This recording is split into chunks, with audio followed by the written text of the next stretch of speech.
Next module 6-ലെ column ഡിസൈനാണ്, ടിമ്പറിൻ്റെ column ഡിസൈനാണ് നോക്കുന്നത്. So column design 7.6 clause 7.6 page 13-ലാണ് കോളത്തിൻ്റെ ഡിസൈൻ കൊടുത്തിരിക്കുന്നത്. ബേസിക്കലി ഇതിൽ 3 ടൈപ്സ് കോളംസ് ആണ് നമുക്ക് ടിമ്പർ സ്ട്രക്ചേഴ്സിലുള്ളത്. ഒന്ന് solid columns, that is given in 7.6.1 solid columns. Okay, ഇത് ഒരു type column. Then second type column is box and built up columns. അതാണ് 7.6.2-ലാണ് സെക്കൻഡ് ടൈപ്പ് കോളം തന്നിരിക്കുന്നത്. And third type column is spaced columns, which is given in 7.6.3. അപ്പം ഇങ്ങനെ 3 columns ആണുള്ളത്. അപ്പം ഇന്ന് നമ്മൾ സോളിഡ് കോളംസ്, ഇതിൽ ആദ്യത്തേത് അതായത് സോളിഡ് കോളംസ് ആണ് പഠിക്കുന്നത്. സോ സോളിഡ് കോളംസ് നമുക്ക് 3 ക്ലാസിഫൈ ചെയ്യാൻ പറ്റും. That is short, intermediate and long columns. അപ്പോൾ ഈ ക്ലാസിഫിക്കേഷൻ ബേസ് ചെയ്തിരിക്കുന്നത് സ്ലെൻഡർനെസ് റേഷ്യോ വെച്ചിട്ടാണ്. Okay, slenderness ratio S/D. ഇതിൽ S എന്ന് വെച്ചാൽ അൺസപ്പോർട്ടഡ് ലെങ്ത്തും, D അതിൻ്റെ ലീസ്റ്റ് ലാറ്ററൽ ഡയമെൻഷൻ. ഓക്കെ, അപ്പോൾ ഇങ്ങനെയാണ് സോളിഡ് കോളംസ് നമ്മൾ സ്ലെൻഡർനെസ് റേഷ്യോ S/D വാല്യൂ വെച്ചിട്ട് short, intermediate and long columns എന്ന് ക്ലാസിഫൈ ചെയ്യാം. ആദ്യത്തേത് ഷോർട്ട് കോളം എന്ന് വെച്ചാൽ S/D ratio if that does not exceed 11. Okay, S/D ratio if it does not exceed 11 it is short column. അടുത്തത് intermediate columns where S/D is in between 11 and K8. So ഇവിടെ K8 എന്ന് വെച്ചാൽ അതൊരു constant ആണ്. ഈ കോൺസ്റ്റൻറ്റിൻ്റെ value page 2-ൽ തന്നിട്ടുണ്ട്. Okay, നിങ്ങൾ page 2 എടുത്തു കഴിഞ്ഞാൽ അവിടെ K8 എന്നൊരു കോൺസ്റ്റൻറ്റ്, K8ൻ്റെ value 0.584 into E into FCP. Okay, E എന്ന് വെച്ചാൽ Young's modulus and FCP is the stress.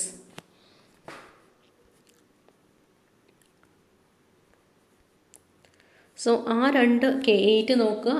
ഇപ്പം 11-നും K8-നും ബിറ്റ്വീൻ ആയിട്ടുള്ളൊരു വാല്യൂ ആണ് S/D റേഷ്യോ എങ്കിൽ that will be intermediate column. അതുപോലെ ലോങ് കോളം എന്ന് വെച്ചാൽ S/D ratio is greater than K8. K8-നേക്കാളും ഗ്രേറ്റർ വാല്യൂ ആയിരിക്കും. ഓക്കെ, അപ്പോൾ ഇങ്ങനെ നമുക്ക് 3 കോളംസ് ആയിട്ട് ക്ലാസിഫൈ ചെയ്യാം. ഇനി ഓരോ കോളത്തിലും ഡിസൈൻ ചെയ്യുന്ന രീതി ഡിഫറെൻ്റ് ആണ്. ഓക്കെ, ആദ്യം തന്നെ ഷോർട്ട് കോളംസ് നോക്കാം. അതായത് ഓരോ കോളത്തിലുള്ള സ്ട്രെസ്സസ്, പെർമിസിബിൾ സ്ട്രെസ്സ് ഡിഫറെൻ്റ് ആയിട്ടാണ് നമ്മൾ കാൽക്കുലേറ്റ് ചെയ്യുന്നത്. So if suppose the permissible stress FC എന്നാണ് ഡിനോട്ട് ചെയ്യുന്നതെങ്കിൽ ഷോർട്ട് കോളത്തിൽ ഈ FC എന്ന് വെച്ചാൽ that is equal to FCP. Okay, FCP തന്നെയാണ് FC വാല്യൂ. ആൻഡ് FCP എന്ന് വെച്ചാൽ കംപ്രഷൻ പാരലൽ ടു സ്ട്രെയിൻ, അതാണ് FCP value, compression parallel to strain. Okay, അതായത് കംപ്രസീവ് സ്ട്രെസ്, അതാണ് FCP value. So permissible stress എന്ന് വെച്ചാൽ കംപ്രസീവ് സ്ട്രെസ് തന്നെ ആയിരിക്കും. ഫോർ എക്സാമ്പിൾ, നമുക്ക് ഏതെങ്കിലും ഒരു ഗ്രൂപ്പ് B ടിമ്പർ എന്ന് പറഞ്ഞ് തന്നിട്ടുണ്ടെങ്കിൽ ഗ്രൂപ്പ് B ടിമ്പറിൻ്റെ കംപ്രസീവ് സ്ട്രെസ് അത് തന്നെയായിരിക്കും, അതാണ് FCP വാല്യൂ. അപ്പോൾ അത് തന്നെയായിരിക്കും പെർമിസിബിൾ വാല്യൂ എന്നാണ് ഫോർ ഷോർട്ട് കോളംസ്. ഓക്കെ, ഇനി ഇൻ്റർമീഡിയറ്റ് കോളംസ് ആണെങ്കിൽ intermediate columns ആണെങ്കിൽ permissible compressive stress is calculated using this formula. അതായത് FC എന്ന് വെച്ചാൽ FCP into 1 minus 1/3 into S divided by K8D whole raise to 4. Okay, അപ്പോൾ ഈ ഇക്വേഷനാണ് use ചെയ്യേണ്ടത്. എസ് എന്ന് വെച്ചാൽ അൺസപ്പോർട്ടഡ് ലെങ്ത്, K8 നമ്മളിപ്പോൾ ഇവിടെ കാൽക്കുലേറ്റ് ചെയ്യുന്ന വാല്യൂ, ഡി എന്ന് വെച്ചാൽ lateral dimension. Okay, and this is 1/3. അപ്പോൾ ഇങ്ങനെയാണ് FC വാല്യൂ കാൽക്കുലേറ്റ് ചെയ്യുന്നത് ഫോർ ഇൻ്റർമീഡിയറ്റ് കോളംസ്.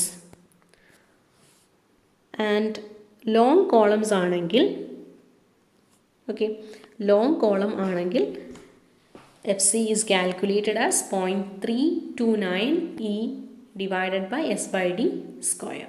അതായത് സ്ലെൻഡർനെസ് റേഷ്യോയുടെ സ്ക്വയർ വെച്ചിട്ട് ഡിവൈഡ് ചെയ്യണം. ഓക്കെ, 0.329 ഇൻറ്റു യങ്സ് മോഡുലസിന്. So this is how you will get the permissible compressive stress for long columns. And solid കോളത്തിൻ്റെ കേസിൽ ഈ S/Dയുടെ മാക്സിമം വാല്യൂ എന്ന് വെച്ചാൽ 50 വരെ ആകാവുള്ളൂ. ഓക്കെ, ആൻഡ് ലോങ് കോളംസ് എന്ന് വെച്ചാൽ എന്തായിരുന്നു? If that S/D greater than K8. Okay, അപ്പോൾ 11നേക്കാളും ലെസ് ആണെങ്കിൽ അത് ഷോർട്ട് കോളം, 11 K8 ഇതിൻ്റെ രണ്ടിൻ്റെയും ബിറ്റ്വീൻ ആണെങ്കിൽ ഇൻ്റർമീഡിയറ്റ് കോളം, ആൻഡ് K8നേക്കാളും ഗ്രേറ്റർ ആണെങ്കിൽ അത് ലോങ് കോളം. ഓക്കെ, അപ്പോൾ ഇങ്ങനെയാണ് ഡിസൈൻ ചെയ്യുന്നത്. ഇങ്ങനെയാണ് നമ്മൾ പെർമിസിബിൾ സ്ട്രെസ്സ് കാൽക്കുലേറ്റ് ചെയ്യുന്നത്. ഓക്കെ, അപ്പോൾ ഇതെന്ന് വെച്ചാൽ പിൻ എൻഡ് കണ്ടീഷൻസിൻ്റെ കേസിലുള്ള ഫോർമുലയാണ് തന്നിരിക്കുന്നത്. Okay, the permissible load on a column of circular cross section shall not exceed the permitted square column of an equivalent cross sectional area. Suppose നമുക്കൊരു circular കോളമാണ് തന്നിരിക്കുന്നതെങ്കിൽ ഇതിൻ്റെ least lateral dimension എന്ന് വെച്ചാൽ നമ്മൾ ഇപ്പോൾ ഇതൊരു സർക്കുലർ കോളം. ഓക്കെ, ഈ circular കോളത്തിൻ്റെ same area ഉള്ള ഒരു സ്ക്വയർ കോളം എടുക്കുക. ഈ സ്ക്വയർ കോളത്തിൻ്റെ ലാറ്ററൽ ഡയമെൻഷൻ ആയിരിക്കും ഡി വാല്യൂ. ഓക്കെ, അതായത് ഈ ഏരിയയും ഈക്വൽ ആയിട്ടുള്ള ഒരു സ്ക്വയർ എടുക്കുക. ആ സ്ക്വയറിൻ്റെ ലീസ്റ്റ് ലാറ്ററൽ ഡയമെൻഷൻ ആയിരിക്കും നമ്മൾ സർക്കുലർ കോളത്തിന് യൂസ് ചെയ്യുന്നത്.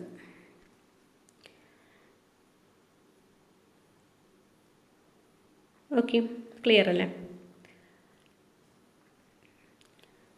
സോ നമുക്ക് കുറച്ച് ബേസിക് ആയിട്ടുള്ള ക്വസ്റ്റ്യൻസ് ചെയ്യാം. അതായത് ലോഡ് കാൽക്കുലേറ്റ് ചെയ്യുന്ന കുറച്ച് ക്വസ്റ്റ്യൻസ് ചെയ്യാം.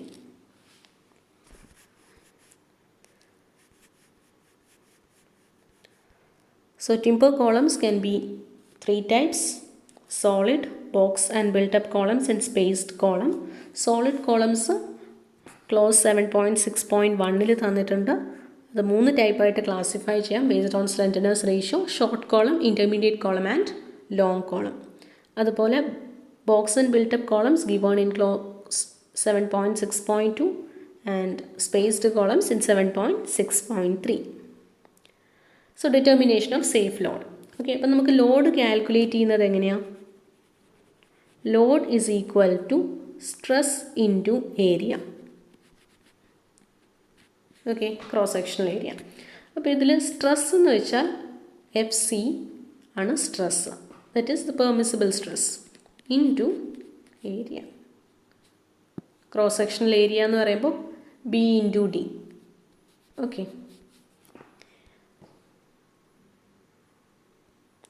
so determination of safe load.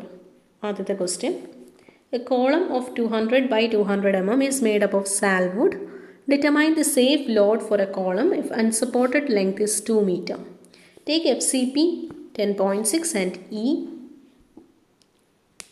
12,700 Newton per mm square. Okay, അപ്പോൾ ക്വസ്റ്റ്യനിൽ നമുക്ക് B ആൻഡ് D തന്നിട്ടുണ്ട്. അപ്പോൾ ഇതിൽ നിന്ന് എന്ത് കാൽക്കുലേറ്റ് ചെയ്യാം? ക്രോസ് സെക്ഷണൽ ഏരിയ കാൽക്കുലേറ്റ് ചെയ്യാം. ദെൻ അൺസപ്പോർട്ടഡ് ലെങ്ത് S തന്നിട്ടുണ്ട്. FCP and E value, Young's modulus വാല്യൂസും തന്നിട്ടുണ്ട്. ഓക്കെ, അപ്പോൾ ആദ്യം ചെയ്യേണ്ടത് ഇത് ഏത് ടൈപ്പ് കോളമാണ്, ഷോർട്ട് കോളമാണോ, ലോങ് കോളമാണോ, ഇൻ്റർമീഡിയറ്റ് കോളമാണോ എന്ന് ക്ലാസിഫൈ ചെയ്യണം. അപ്പോൾ അതിൻ്റെ ബേസിസ് എന്താ? ക്രൈറ്റീരിയ S/D റേഷ്യോ എടുത്തിട്ടാണ് ചെയ്യേണ്ടത്. ഓക്കെ, ഇവിടെ അൺസപ്പോർട്ടഡ് ലെങ്ത് 2 മീറ്റർ ആണ് അതിനെ mm കൺവേർട്ട് ചെയ്യുക into 10⁻³ divided by dimension D, least lateral dimension, ഇവിടെ 200 സ്ക്വയർ കോളം, സോ 200 എന്നെടുക്കാം. ഓക്കെ, അപ്പോൾ നമുക്ക് കിട്ടുന്ന വാല്യൂ 11 ലെസ് ആയിട്ടുള്ളൊരു വാല്യൂ ആണ്, 10 എന്നാണ് കിട്ടുന്നത്. അപ്പോൾ 11 ലെസ് ആണെങ്കിൽ it is a case of short column. Okay, so short column F C, short കോളത്തിൽ നമ്മൾ നേരത്തെ പറഞ്ഞിരുന്നു എഫ് സി എന്ന് വെച്ചാൽ എഫ് സി പി തന്നെയാണെന്ന്. Okay, so here F C is equal to F C P. F C എത്രയായിരുന്നു ഇവിടെ? F C P ആണ്. F C P is 10.6. Okay, so therefore F C is also equal to 10.6. Okay, അപ്പോൾ F C 10.6 ആണെങ്കിൽ what is the load? Load is equal to FC into area. FC 10.6, area B into D. Okay, so 424 kilonewton എന്ന് കിട്ടും. Okay, അപ്പോൾ എന്താ ചെയ്യേണ്ടത്? ആദ്യം ഏത് കോളമാണെന്ന് നോക്കുക. ഇപ്പോൾ ഏത് കോളമാണെന്ന് അറിഞ്ഞാൽ, ഏത് ടൈപ്പ് കോളം ആണെന്ന് അറിഞ്ഞെങ്കിൽ മാത്രമേ നമുക്ക് അതിൻ്റെ പെർമിസിബിൾ സ്ട്രെസ്സ് കാൽക്കുലേറ്റ് ചെയ്യാനായിട്ട് പറ്റുള്ളൂ. പെർമിസിബിൾ സ്ട്രെസ്സ് കാൽക്കുലേറ്റ് ചെയ്തിട്ട് പെർമിസിബിൾ സ്ട്രെസ്സിൻ്റെ കൂടെ ഏരിയ മൾട്ടിപ്ലൈ ചെയ്യുമ്പോൾ ലോഡ് കിട്ടും. ഓക്കെ, അഗെയിൻ അടുത്തൊരു ക്വസ്റ്റ്യൻ, അതായത് പ്രീവിയസ് ക്വസ്റ്റ്യനിൽ അൺസപ്പോർട്ടഡ് ലെങ്ത് 3.5 ആണെങ്കിലുള്ള കേസാണ് ചോദിച്ചിരിക്കുന്നത്. ഓക്കെ, സോ അൺസപ്പോർട്ടഡ് ലെങ്ത് 3.5, അതായത് S 3.5 metre. So S by D ratio, slenderness ratio calculate ചെയ്യുക. അതായത് 3.5 ഇൻറ്റു 10⁻³ ഡിവൈഡഡ് ബൈ 200, 17.5 എന്ന് കിട്ടും. ഓക്കെ, അപ്പോൾ അത് 11 ഗ്രേറ്റർ ആണ്. അതുകൊണ്ട് ഷോർട്ട് കോളം അല്ല, it can be intermediate column അല്ലെങ്കിൽ ലോങ് കോളം. അപ്പോൾ നമുക്ക് അത് ഏത് റേഞ്ചിലാണ് വരുന്നതെന്ന് നോക്കാനായിട്ട് K8 കാൽക്കുലേറ്റ് ചെയ്യണം. Okay, so what is K8? 0.584 root of E by FCP. So 0.584 into E തന്നിട്ടുണ്ട് 12700 and FCP 10.6 ആണ്. Okay, so 0.584 into root of E by FCP ചെയ്യുമ്പോഴത്തേക്ക് 20.2 എന്ന് കിട്ടും. ഓക്കെ, സോ 20.2 ആണ് K8. Okay, 11 and K8 20.2. നമുക്കിപ്പോൾ കിട്ടിയ value ഇതിൻ്റെ രണ്ടിൻ്റെ ബിറ്റ്വീൻ ഉള്ള വാല്യൂ ആണ്, അതായത് 17.5 ആണ്. Okay, so this is an intermediate column. Intermediate കോളത്തിൽ ഇക്വേഷൻ എന്തായിരുന്നു? F C is equal to F C P into 1 minus, ഇത് കോഡിൽ തന്നിട്ടുണ്ട്. ഓക്കെ, IS 883 നമ്മളിപ്പോൾ നേരത്തെ ഡിസ്കസ് ചെയ്തായിരുന്നു. F C is equal to F C P into 1 minus 1/3 S by K8D whole raise to 4. F C P 10.6, S 3.5, K8 20.2 and D 200. Okay, values ഒക്കെ substitute ചെയ്യുക. 8.61 എന്ന് കിട്ടും എഫ് സി വാല്യൂ. എഫ് സിയുടെ കൂടെ area multiply ചെയ്യുക, you will get the load value. Okay, അപ്പോൾ F C into area 200 into 200, so 344.38 എന്ന് കിട്ടും. ഓക്കെ, അപ്പോൾ ഇവിടെ എന്താ ചെയ്യേണ്ടത്? സെയിം സ്റ്റെപ്പ് തന്നെ, length by least lateral dimension ratio എടുക്കുക, അതേത് കോളം ക്ലാസിഫിക്കേഷനിലാണെന്ന് നോക്കുക, അതനുസരിച്ചിട്ടുള്ള എഫ് സിയുടെ ഇക്വേഷനിലേക്ക് സബ്സ്റ്റിറ്റ്യൂട്ട് ചെയ്യുക. ഓക്കെ, ഇനി next question, unsupported length 5 metre ആണെങ്കിൽ എങ്ങനെ വരുമെന്ന്. Okay, so S is equal to 5 metre. So 5 into 10⁻³ so 5 into 10⁻³ divided by 200 ചെയ്യുമ്പോൾ 25 എന്ന് കിട്ടും. നമ്മൾ K8 നോക്കുക. Okay,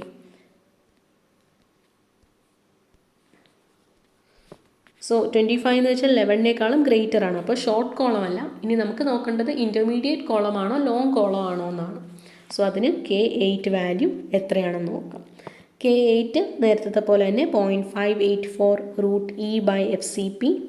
so 0.584 into 12700 by 10.6 20.2. 20.2 ആണ് K8. ഓക്കെ, ആൻഡ് ഇപ്പോൾ 11-നും 20.2-നും ഇടക്കാണോ ഈ 25? അല്ല. ഓക്കെ, അപ്പോൾ ഇൻ്റർമീഡിയറ്റ് കോളം അല്ല, ഇത് 25 is greater than K8 and hence it is a long column. So it is a long column and long കോളത്തിൻ്റെ ഇക്വേഷൻ, FCയുടെ ഇക്വേഷൻ കോഡിൽ തന്നിട്ടുണ്ട്. Okay, 0.329 E/S/D square.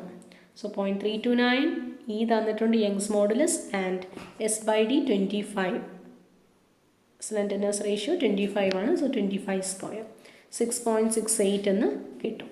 Okay, so 6.68 അതിൻ്റെ കൂടെ ഏരിയ മൾട്ടിപ്ലൈ ചെയ്യുക. So you will get load. Okay, 267.4 kN എന്ന് കിട്ടും.